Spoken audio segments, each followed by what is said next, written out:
Good afternoon. How are you, sir? Thank you for having me back. Who couldn't be great on this beautiful spring day? Oh, it is so gorgeous. Now, I want to get an update from you as to what is all happening with the suit on behalf of Missourians for the health control legislation. I know you have a website up right now, and it's called healthcareinaction.com. What else has happened? Correct. And we set that up the end of last week and just put a donation button on it Friday evening, and over the weekend without any publicity, had dozens and dozens of contributions, and we're climbing every day. We're getting the word out about healthcareinaction.com, where we're telling the story of my filing my lawsuit, which will happen sometime in the next 2 weeks, and we'll keep everybody posted on that at healthcareinaction.com. And I have lined up top flight legal counsel Dana, based there in St. Louis, will be making that announcement in a few days.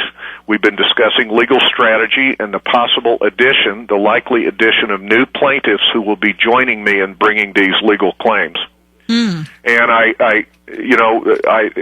my announcement last month, Dana, was not more than a few hours old when, of course, the Post-Dispatch left-wing editorial page just ruthlessly attacked me in a 40-inch editorial that entitled Kinder Scare, and said I was all wrong. And why did they call it Kinder Scare? That was their cute little play on words of some kind. So, when you can't deal with the facts and you don't have logical arguments, you try to engage in fear-mongering. Yes. And so that's what the game was. And so I replied in a 450 words, rather short response, emailed it in 5 days later to the man who runs the editorial page. I called him and I said, "Did you receive my submission?" He said, "Yes." And I said, "Sir, I respectfully request, as I wrote at the top of this piece, that since I didn't write the usual 600 words, that you publish the entire thing I said, unedited."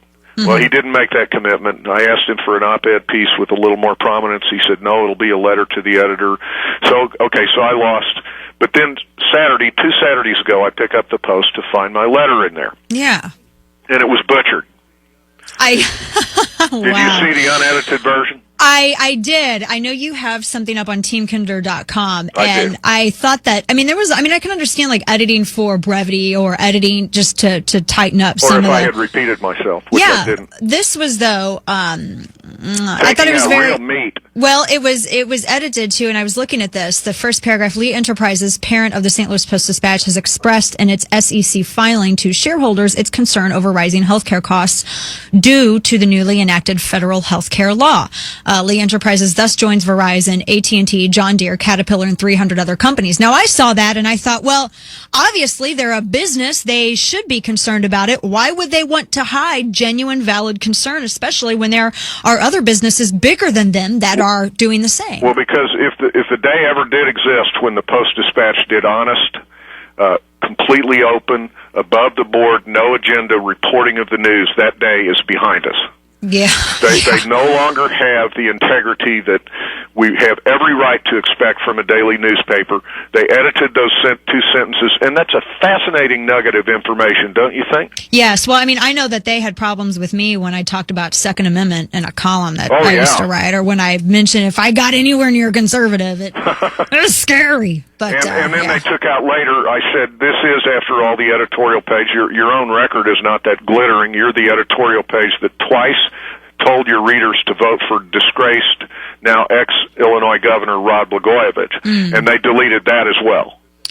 Interesting. So it's really sad, the loss of integrity and the loss of honor there, but there are bigger issues here at stake, and we're prosecuting them in the lawsuit that I'll be bringing in the next 2 weeks, and I want to keep your folks informed of that. For 100 years, the Post-Dispatch and other dominant daily newspapers have been able to bully people in the way that you just described and that I just described, and none of us had any way to fight back. But Dana, thanks to you and your hard pioneering work, your talk radio show, your blog, your Tea Party activism, our fellow bloggers, Jim Hoft at Gateway Pundit, the 24th State, our friend down in Tennessee, Instapundit, who I know is a regular guest, and I look at him just about every day. We now can fight back through the alternative media, through social networking media, through your talk show and other talk shows like my friend Rush, and we have all kinds of ways, and that's why they've got to attack us with all the more shrillness, because we can now fight back. Exactly. Well, yeah, new media has completely taken over the frontier when it comes to information distribution, and as more and more people go to that, and as more and more people that are involved in the legislative process get involved, I think what we're seeing is the dinosaur media who have a vested interest right now, because a lot of them, I mean, they're looking at the government for bailouts and other such things. So they have a vested interest in making sure that a lot of this stuff is presented in a certain way. Stream independent media anymore. And that's, it's kind of sad, because then, you have to go from talk radio. But more and more folks are doing social that. media. Absolutely. Absolutely. I wanted to ask you real quick before we let you go, the response from what I'm hearing on my end has been, incredibly well. It's very approving of, yes. So you're saying the same. Yeah, go to healthcareinaction.com. We have a donation button there. I'm not asking for $1,000. Send me $5, $10, $25. Taxpayer money to fund it. We're going to be privately funded, and sometimes, David does win. See everyone put their money where their mouth is, and if they can't afford even a couple dollars, maybe they could volunteer and help with something with the healthcareinaction.com. But this, I mean, they have a chance right here to actually put an engine behind their work, and I hope that it happens. Lieutenant Governor, the course of events, and day after tomorrow, Thursday, April 15th, I'll see you at Tax Day rallies in St. Peter's at 2:00 and Clayton at 6:30. Fantastic. Lieutenant Governor Peter Kinder, always a pleasure. Healthcareinaction.com. Thanks so much for joining me this afternoon. Thank you, Dana, as always. Bye now.